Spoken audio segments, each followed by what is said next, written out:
Ito nga pala yung karugtong ng huli nating vlog kasi nagaya itong kapatid ko na maghanap daw kami ng kapihan yung makakapag-relapse daw siya ay makakapag-rewind ay rewind makakapag-unwind pala.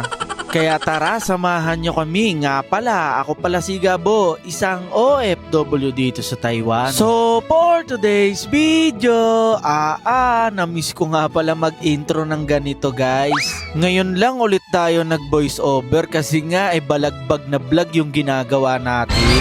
Dinala ko nga pala ang ate dito sa may 174 Wing Nights. Dito lang to sa may Tainan guys. Gusto daw niya kasi makaranas ng mga ganitong kapihan para makapag-unwind daw siya. Kasi madalas kami ni Sheena magkape sa mga ganito. Ang ate ay tiga sana all na lang. Kaya sabi ko nga hamanap na siya ng the right ones niya. Shoutout agad yan sa magiging long time partner ng ate ko. Bilisan mo naman daw ang dating at naiinip na daw siya. Bale, ito nga palang 174 Wing Nights malapit-lapit lang naman ito sa amin sa Tainan. Lalo na kapag tiga Tainan ka matik, alam mo na permis yung lugar na ito. Para sa akin ito talaga yung isa sa pinakamalapit na lugar para makapag-unwind ka pagka nandito ka sa Tainan. Isipin mo naman guys, ganito ba naman view ang bubungad sa'yo?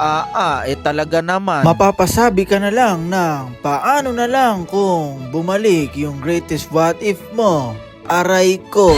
Ano ba yan te? Hindi nga magre-relapse, mag-unwind nga lang.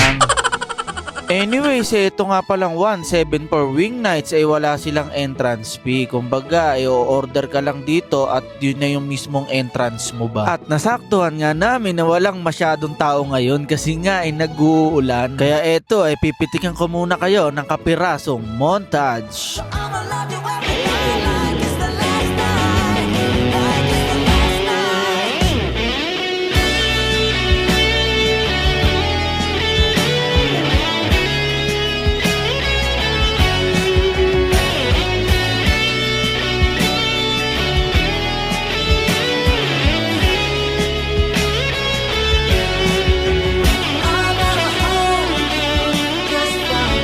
Tuwang-tuwa nga ang ate dito, natanggal nga daw lahat ng pagod niya sa trabaho. Isingit ko na nga din pala yung mga katrabaho niya sa may Chipmos. Shoutout po sa inyong lahat. Salamat po sa pagsuporta sa akin. Mas lalo pa po natin gagalingan. At eto nga, shoutout dito sa may-ari ng clothing line na suot natin. Bawal tamarin, streetwear clothing line by Idol Jam. May i-PM nyo na agad siya mga tol. Bale mga tol, gusto ko lang din sabihin na sobrang na-miss ko talaga itong pagbo-voice over. Hindi naman natin siya kakalimutan. Kumbaga magpo-focus muna tayo sa pagbablog ng on the spot. So paano? Bibitinin ko muna kayo. Hanggang dito na lang. Maraming salamat sa panonood.